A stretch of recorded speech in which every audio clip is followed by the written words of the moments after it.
Thank you very much all for coming today in this hot weather, hot Swiss summer. Thank you so much, Alfredo, for joining us today and for this week, which is a celebration in many ways. Thank you to Valeria and Christophe.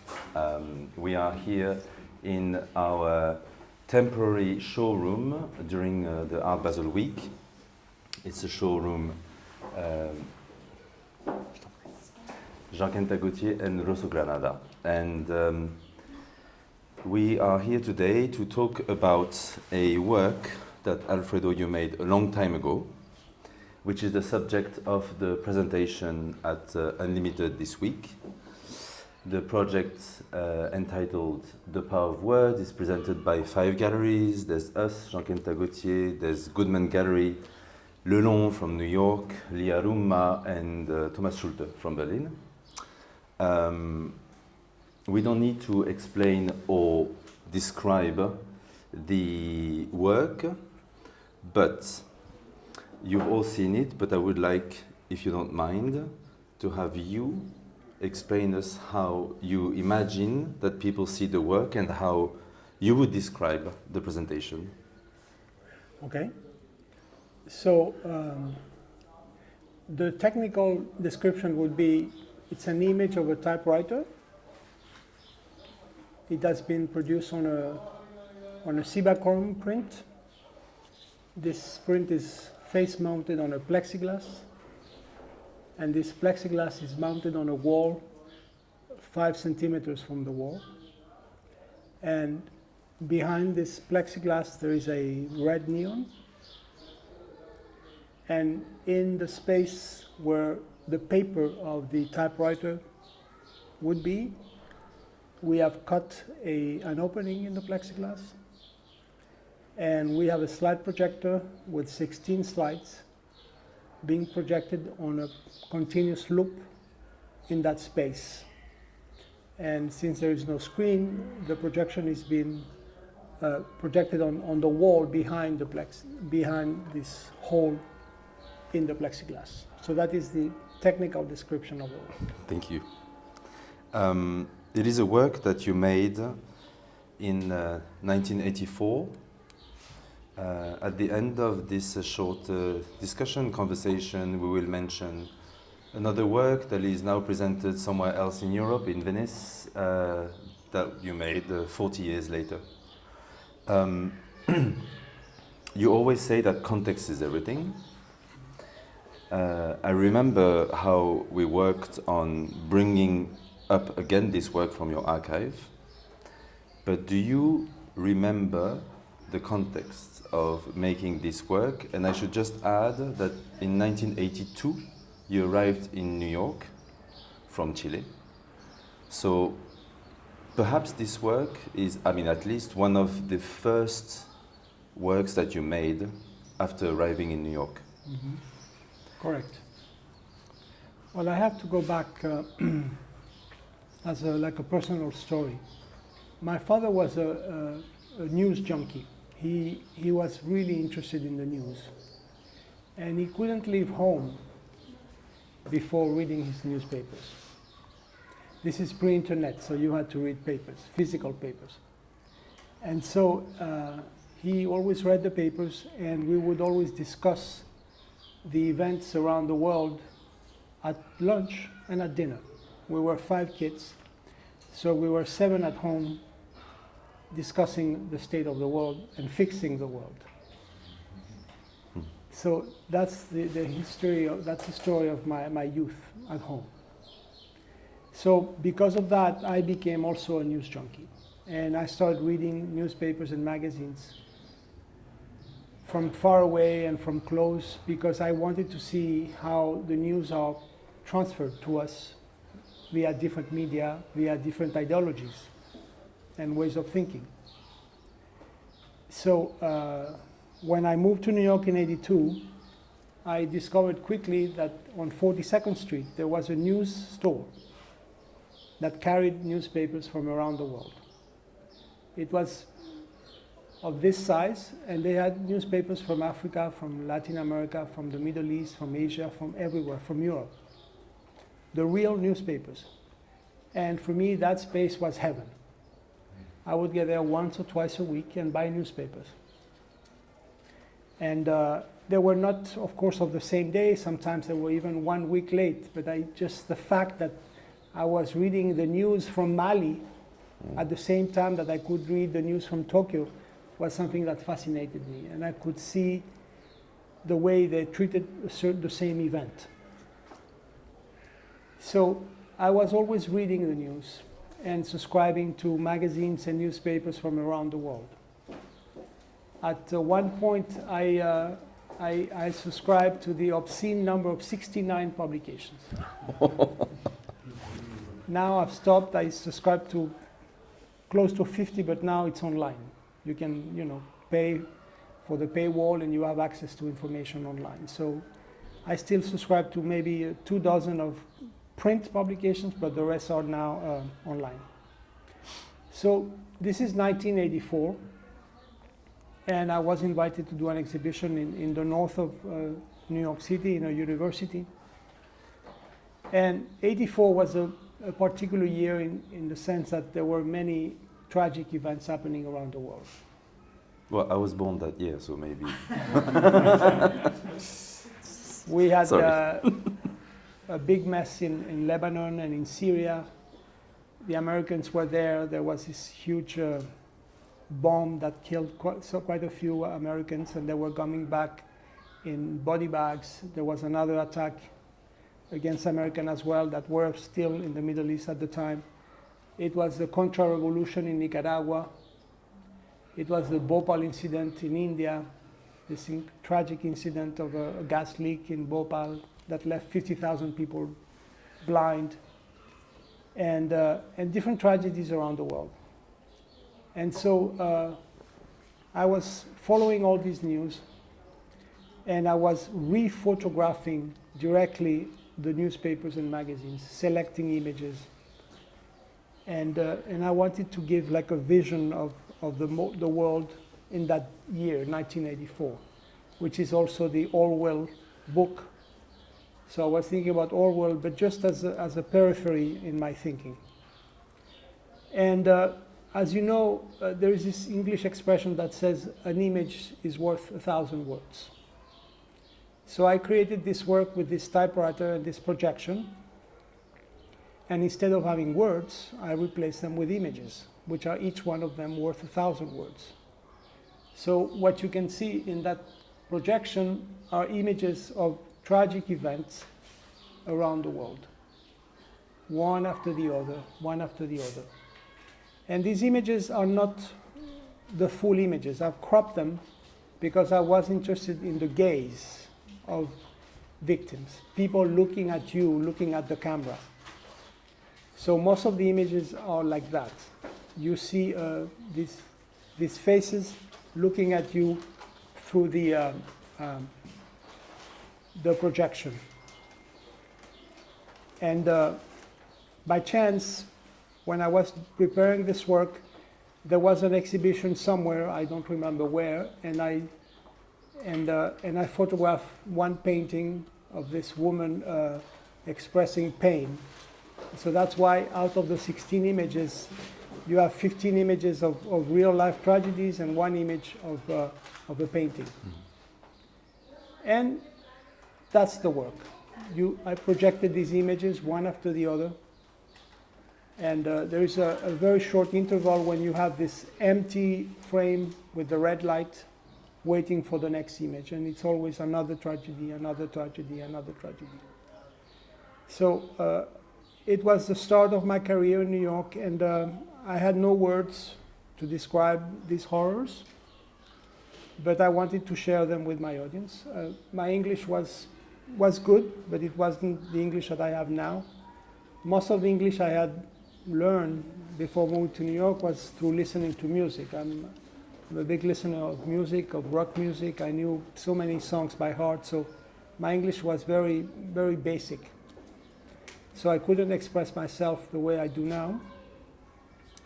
And so, and I also felt that the world, I mean, compared to today, it was a playground. Today is really hell. But at the time, I felt it was a horrific moment, and I felt that I didn't know how to describe the world at that moment. So many tragedies, and the incapacity of politicians around the world to react to these tragedies, to stop these tragedies, the injustices, the lack of accountability, and so on. So I felt that there were no words I could use to describe this event. So I call it The Power of Words. So it was an ironic title because there were no words. So it was almost declaring the death of language, the death of words, at a moment where I felt that they were not making any difference. And if I may extend this answer, we have reached a point 40 years later where really what I was trying to suggest at that moment has become truth multiplied by 1,000,000. We have reached a point where definitely language has collapsed. We have seen the collapse of the moral order, and that collapse has meant that words are meaningless today. So the word justice, the word empathy, the word solidarity, accountability, the words that are professed by institutions that humanity, society created to preserve human rights, all those words, all those declarations are empty because they are worthless, because no one respects these human rights laws. And on the contrary, we have monster governments around the world that are attacking these institutions and attacking the officers of these institutions so they cannot do their work. So these words have become meaningless. So we live in an empire of images where images are the only thing left to tell us about the world. Because we live in a moment of censorship where words are forbidden, where we cannot express the truth. And so what these photo reporters today are doing around the world is extraordinary. For me, they represent the last remaining space of resistance and the last remaining space of freedom. They go around the world to photograph these tragedies, and they send us these images, and they transfer us the truth. They illuminate us with the truth. These courageous men and women, they carry the weight of the world on their shoulders to inform us of what's happening. And in some cases, they are paying with their lives for doing this job. That is why more than 300 journalists and photo reporters have been killed by Israel in the last 3 years, because the images that they produce are dangerous. They carry the truth. And so they have to be eliminated. So instead of changing the reality, they kill the messengers. And now they're killing them in Lebanon. So words have no meaning. We have heard the word ceasefire. There have been a ceasefire for the last year. 1,000 people have been killed here, 1,000 people have been killed there during the ceasefire. So what does ceasefire mean? And I can give you many examples where words have become totally meaningless. So this is a work that in 1984, in a very modest way, was declaring the death of language, the death of words, and celebrating the minimal capacity of images to resist against the tyranny of the present, if I may say it like this. We had the immense honor to publish this book, which exists in English and in French, with you, Alfredo, and with Jacques Rancière, the philosopher, and who is a dear friend of yours. We published it with JBE and JKG, which is the imprint we have at the Galerie with JBE books from Paris. So the book contains an essay by Jacques Rancière, a new one that he just wrote for this book, reproductions of the work, and then a conversation between you and Jacques Rancière, which started at the MEP, Maison Européenne de la Photographie in Paris a couple of years ago. And so if I may quote Jacques Rancière. Two parts. The first one is from his essay.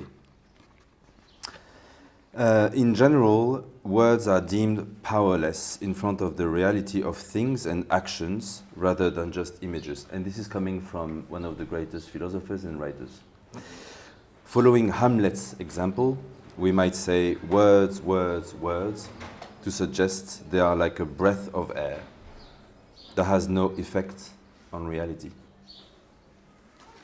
And then later in the conversation you had with him, as an answer to you, he said, what must be understood here, talking about the work, the power of words, what must be understood here, at least at first, is the opposite of its title. There is no such thing as the power of words. Another way to put it is that words cannot say anything. Indeed, what the typewriter prints out appears to be images of violence. Do you agree with Jacques Rancière's comments? I do agree. And I want to open a parenthesis before that. I've been very privileged to work with Jacques for many, many years, and this is thanks to Switzerland. So I have to say it here, since I am here. He started writing about my work in the late 90s, and I had never met him. And I noticed that he mentioned me in a couple of books. And so I had a mini retrospective in Lausanne at the Musée des Beaux-Arts. And this young curator, Nicole Schweitzer, came to see me in New York and proposed me to do this, this retrospective. And I accepted. And when Nicole asked me, who would you like to write the catalog? I mentioned that Rancière had started writing about my work in some essays, and would it be crazy to ask him? And he said, well, let's try. And so Nicole called him, and we went to see him in Paris, and he accepted. And that's when our relationship started. And so I have grown as an artist thanks to the words of Rancière, who has helped me greatly, because in the art world, artists are very lonely. We are very lonely. And so to have some kind of a partner of this caliber writing about your work, seeing things that you yourself don't see, is just an extraordinary privilege. So yes, I agree with his words. We discussed them. Jacques says something, and sometimes after that he says the contrary, and he provokes you to go in both directions at the same time to finally reach a conclusion. And that's what he does in that book, which is a fascinating way to present the argument. So yes, I agree. I think one of the reasons why we also wanted to show this work, The Power of Words, which you made over 40 years ago, is because, as surprising that it could seem, this work is almost like a program for your work, meaning that I can imagine almost all the elements from all the projects, most of the projects that you made later, concentrated in that single project from 1984. I could say that it's the appropriation of images, because the typewriter and the 16 photographs are all appropriation. The use of light and the use of space to present, and the volume that it requires to present the work. The use of red light, and red is a color that you have used on many occasions through your projects. Somehow also, we did mention Venice, which is flooded with red light. Next week you're going to open an exhibition in Lausanne at the Photo Élysée. Perhaps you would like to describe this project that you made after The Power of Words, and for which now The Power of Words seems like the foundation of it, of the strategy. Yeah. Someone said that an artist does one work of art and then repeats it her entire life. And sometimes I feel like that. That everything I do, I'm repeating myself. The external format might be different, but in a way I'm saying the same things. And so sometimes I try to challenge this idea, because I don't want to repeat myself. The exhibition Kenta is referring to is called Inferno and Paradiso. And it's an exhibition that I did in the 90s and that we're producing again for Lausanne next week. I invited 20 photo reporters from around the world, men, women, different generations, people active in the world field right now. And I asked them to submit 2 images, one for Inferno, one for Paradiso. For Inferno, I asked them, give me the most painful image you have ever taken, the one that gives you nightmares, the most horrific image you have ever taken. And for Paradiso, please give me the most joyful image you have ever taken, the one that you were so happy to witness. So all 20 accepted my challenge, and they all said exactly the same thing, all 20. They said, for Inferno, I know exactly the image I will give you. For Paradiso, I need to think about it. Because they specialize in tragic events, that's their job. They never go to happy places.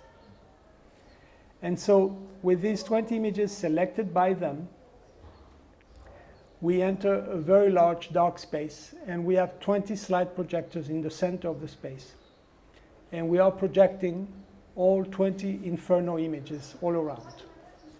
So there are like 8 walls, so I've made compositions on the wall. Some images are very big, some are smaller, forcing people to look them from a distance, to get closer, and to force people to walk around the space to look at these 20 images.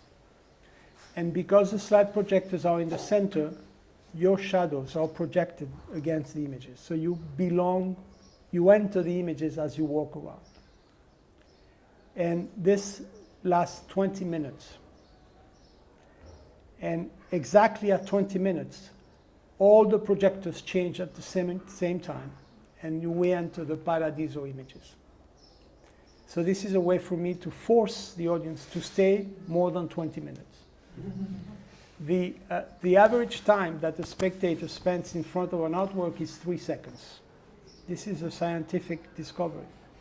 So we artists, we spend months, years, working on a project. We install it in a museum, in a gallery, and someone comes in and they walk by in 3 seconds. I've always tried to fight against that. So this work forces you to spend more than 20 minutes if you want to see the entire exhibition.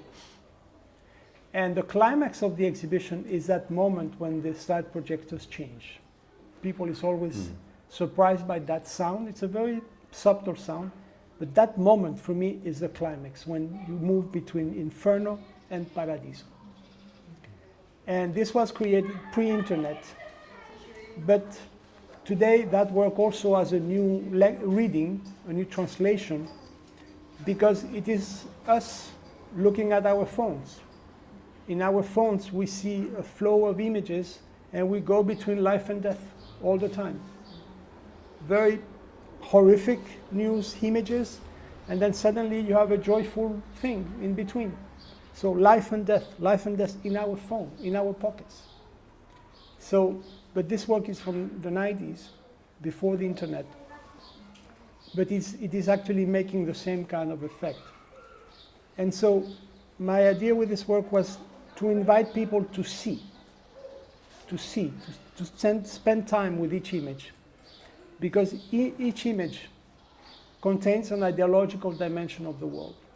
And that image has been created by a photo reporter that left their families, their homes, their cities, their country, to go somewhere else to bring you the news, to bring you the world, to tell you this is what's happening.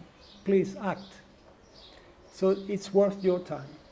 So it's an homage to photo reporters from around the world.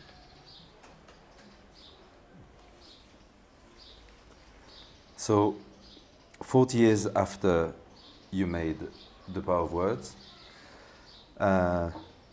you made this work installation called The End of the World, which is now presented in Venice at the Arsenale. It has been surprising for many visitors this week to realize that when they look at, when they look at The Power of Words at Art Basel, at Unlimited, they immediately see or feel the connection with the project in Venice. The title is The End of the World. You said that The Power of Words is an ironic title. What about the Venice title? As well. Mm-hmm. But it's also the end of the world as we know it. I think we are at a turning point where the world will radically change very soon in the worst possible way, because we are at an impasse. For those of you who don't know the work, it's a work that focuses on the 10 minerals that made our life possible today. There are 10 minerals that made possible our iPhones, our computers, our planes, our bombs, our electric cars, and the resources that these 10 minerals represent are rare, sometimes very rare, and they are controlled by certain countries. And some countries that need them don't have them. So all the wars happening today are because of these minerals. And the future wars are because of these minerals. And I don't see any way out of this logic of war, because these minerals are essential. For example, Ukraine. Ukraine has been invaded by Russia not because there are some Ukrainians in the south that speak Russian. No. Ukraine controls 80% of the lithium in Europe. And without the lithium, Russia cannot survive. So they are there for the lithium. That's one example. When Trump started his second presidency, the first thing he did was request Zelensky, the president of Ukraine, to pay the United States in rare earth for the help that the United States has given to Ukraine against Russia. So he requested $500 billion in rare earth, because the United States doesn't have rare earth, which are controlled by China. And without rare earth, there are no phones, there are no computers, there are no microchips. And so that's why he requested rare earth. And Zelensky was forced to accept in order to get the help he needs against Russia. But this will take 10 years to develop. It's not easy, it's not simple. And China is the only country that dominates the industry of rare earth, the extraction and the development of rare earth. It's not simple. Now he's mentioned Greenland. He wants to invade Greenland. It's not a joke. He will invade Greenland. Remember these words. He has no choice. It's because he has no choice, not because I'm saying it. He has no choice. Because Greenland is full of these minerals that are appearing now because of the global warming. So the snow is melting, and these minerals are appearing, and Greenland is very rich in these minerals. And Europeans, unfortunately, European politicians have been obscenely weak in the face of Trump's aggressions, for example, in Venezuela. No one reacted, so he sees that he has the road open to invade Greenland, because no one will stop him. So he's going to invade Greenland. He has no choice, because he needs rare earth. And the next big war, and that's why the title of the work, is Taiwan. Taiwan is the only country in the world that produces the microchips that we need for everything. They control 90% of the microchips. There is one company called TSMC. And I went to Taiwan 2 months ago to visit that company. It's the only place where these microchips are made. And it's controlled by Taiwan, with rare earth coming from China. And according to China, Taiwan belongs to China. And the United States now inventing different reasons to invade Taiwan or to convince Taiwan to declare independence from China, etc., etc. And Xi Jinping will not accept that. They need Taiwan as well. So the next war is Taiwan. Yes or yes. There is no other choice. The United States today has 6-month reserves of rare earth. 6 months. And without rare earth, there are no electric cars, there are no batteries, there are no iPhones. And so they need rare earth. And China controls 80% of their rare earth. So this is a result of 25 years of an incredible geopolitical arena where in the last 25 years, China developed a program called the Belt and Road Initiative.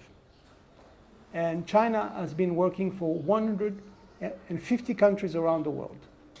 They go in and they build hospitals. They build schools. They build highways. They build airports. They help those countries develop. But they don't do it as a charity. They don't do it for free. They do it in exchange for minerals. So they have signed incredible agreements with all these countries in exchange for their help in building those countries. In exchange, they got the mineral rights.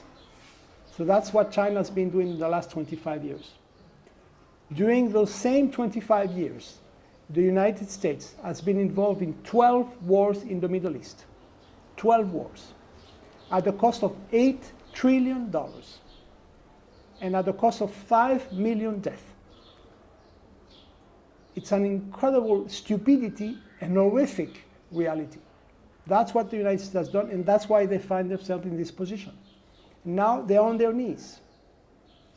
The Chinese government controls all 10 minerals. They control them, as simple as that. And so I don't see how we can get out of this. I really don't see how. So this work, called The End of the World, for those of you who have not seen it, is a very small cube, which is only 4 by 4 by 4 centimeters, and it's 10 layers of these 10 minerals.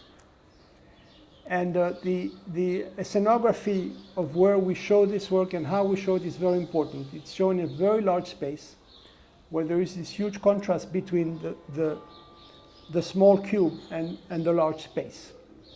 And so you enter this very large space, which is all red. So you enter some kind of cosmology, and this little cube represents the fragility of our planet. And I was hoping that the emptiness and the silence will give gravitas to this object, and people will understand how important that object is. And the red light, which has been so important in my career, in this case, it plays two functions. The red is a very special color. It's the color of blood. It's the color of life. It's the color of love. But it's also the color of danger. So it works both ways. It suggests that we live in very dangerous times and that we have to change our attitude towards the planet and love the planet in a different way. And so that's what that work is about. So you see, when you're describing the end of the world, you're almost describing this, the power of words too. You know, the empty space and the gravitas given by the empty space to give way to something else. Maybe before we take questions from the audience, I have one last question for you. So you were 28 years old when you made the power of words. So 4 decades later, showing this work again, what would you wish young people in their 20s, so basically the age you were when you made the work, would think when they look at the power of words today?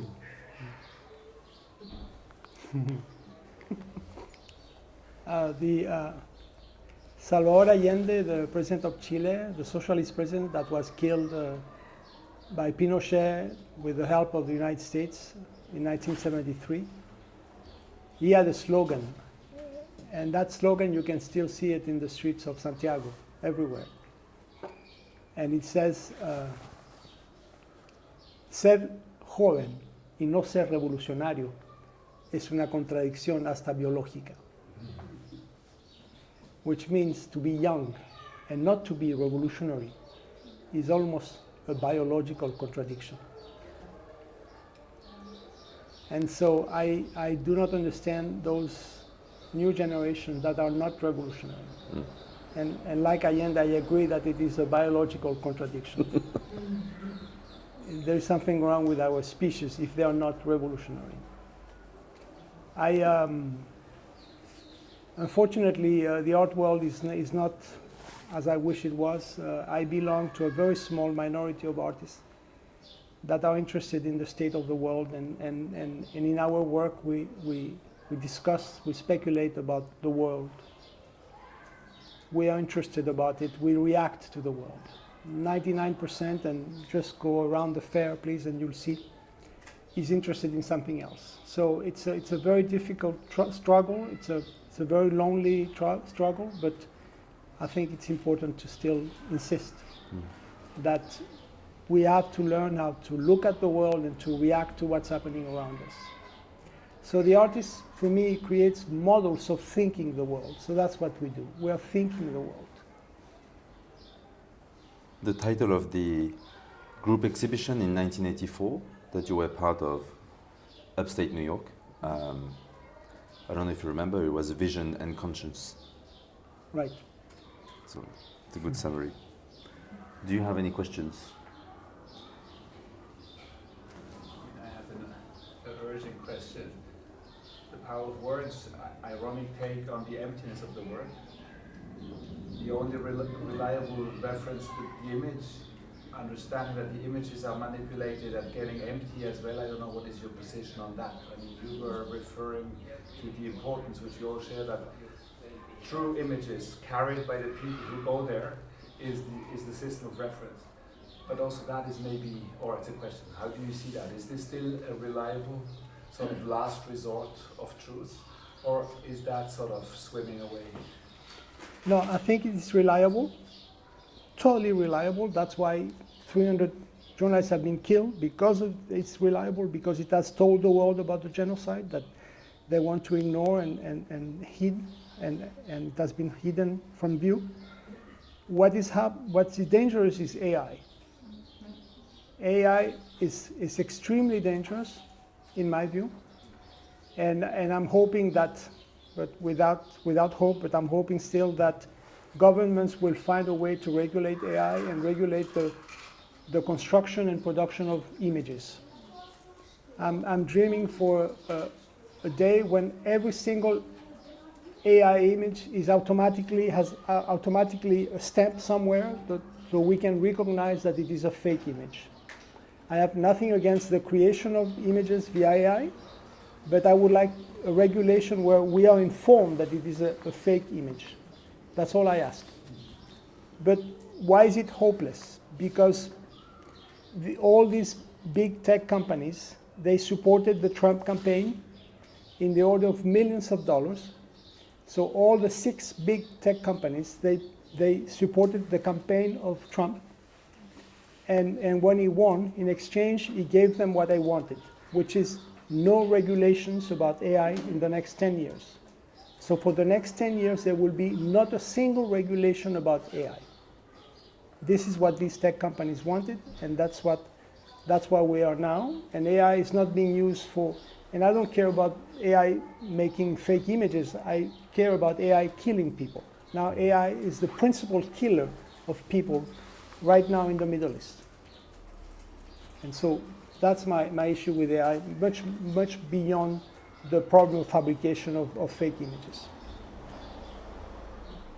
And there will be 10 years of development without any control. In the US? In the US. Any other question? Well, thank you so much, Alfredo. Oh, yes? It seems that today there is still power of words. You are just speaking, and we have your words. And there are plenty of images at the fair, but we are there. Well, thank you. I hope they mean something. I hope so. Bravo. Thank you.